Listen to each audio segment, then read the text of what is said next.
Bienvenue pour ce nouvel extrait de l'émission Twitch Trop Sport. Bonjour à tous et à toutes et bonjour Antoche. Bonjour à toutes et à tous et bonjour Théo, c'est un plaisir de vous retrouver pour cet extrait de notre dernière émission en live.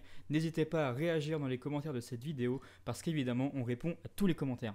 Eh bien, bonne vidéo.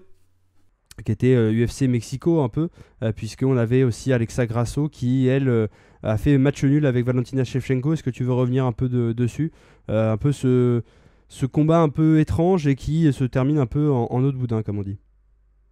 Ouais, combat un draw étrange et qui surtout la pire issue possible de ce combat quand on pense à Manon Fiorot qui après sa victoire à l'UFC Paris était censée sur le papier être la contender numéro 1 pour le prochain titre, le prochain title shot pour le titre. Et donc d'affronter la gagnante de ce Grasso-Shevchenko numéro 2.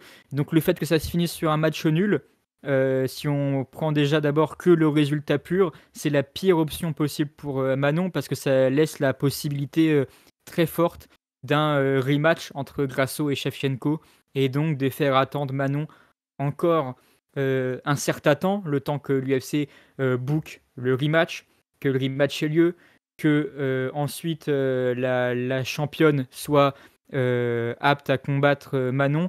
Et donc ça ouvre la porte à peut-être un autre combat en plus en attendant pour Manon, en attendant le vrai title shot. Et ça voudrait dire, sur le papier en tout cas, un combat entre Manon Fiorot et Erin Blanchfield qui vraiment serait un risque pour Manon. Je pense que Manon est plus forte que Erin Blanchfield et pourrait gagner le combat contre Erin Blanchfield. Néanmoins, elle mérite le title shot et prendre un combat avant le title shot.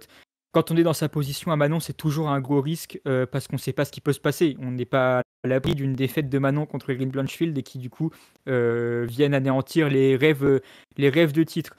Donc pour l'instant, rien d'officiel au niveau de l'UFC quant à un rematch entre Grasso et Shevchenko. Néanmoins, c'est ce qui risque fortement de se produire parce que si on jette maintenant un œil plus précis sur l'égalité, franchement, quand on voit le combat, ça ne devrait pas être une égalité. Pour moi, ça devrait être une victoire de Shevchenko. C'est un combat qui a été noté en égalité parce que le dernier round a été noté 18 par un juge en faveur d'Alexa Grasso. Un 18 qui n'est pas assez justifié pour moi, qui aurait simplement dû être un 19. Et un 19 aurait permis à Shevchenko de remporter le combat et non pas de finir en match nul. Donc sur le papier, c'est un match nul parce que le juge a mis 18. Mais quand on regarde le combat, pour moi, c'est une victoire courte, mais une victoire de Shevchenko.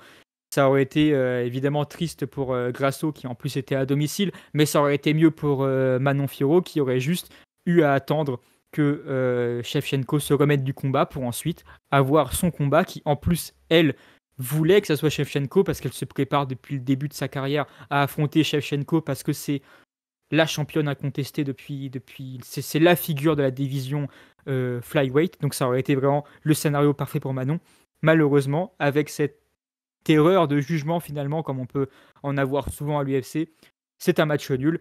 Et donc, comme Dana White est aussi de l'avis que je viens de vous évoquer, il évoquait lui un rematch entre les deux, entre Alexa Grasso et Shevchenko. Donc c'est là-dessus que l'UFC devrait se profiler, même si pour l'instant rien n'est officiel. Et donc ça met Manon dans une situation délicate où elle risque de devoir, si elle ne veut pas attendre longtemps avant de combattre, prendre un combat sûrement contre Erin Blanchfield, un combat à risque avant d'avoir cette chance pour le titre qu'elle mérite amplement depuis sa victoire contre Rose Namarunas à l'UFC Paris. Oui, et puis en plus, le vrai problème aussi, ce qui m'a choqué encore plus que cette décision, tu l'as dit, et même Shevchenko elle-même l'a dit, elle a dit que je perde le troisième round, le cinquième round, pardon, pourquoi pas, soit, hein, c'est le cas, enfin pour moi aussi c'est le cas, mais comme elle disait, un 18 c'est genre, je pouvais rien faire, je sais rien du tout, et j'avais aucun moyen de me défendre, voilà, elle fait, là j'ai proposé des choses, et c'est la réalité, donc c'est vrai qu'un 19 oui, un 18... je sais pas trop où il le voit, mais c'est vrai que c'est compliqué de dire 18.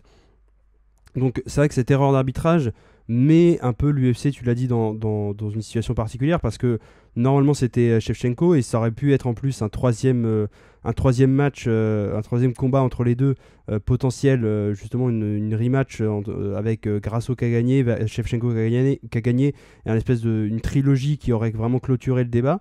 Là, en fait, on est un peu obligé d'avoir une trilogie parce que clairement, il y a eu un problème d'arbitrage, donc c'est un peu dommage. Mais ce qui m'a le plus choqué, entre guillemets, derrière le combat, c'est que Manon Fiorot a été rétrogradée à 3e place dans les rankings des flyweight de l'UFC, derrière Shevchenko, derrière Blanchfield et derrière Grasso, la championne.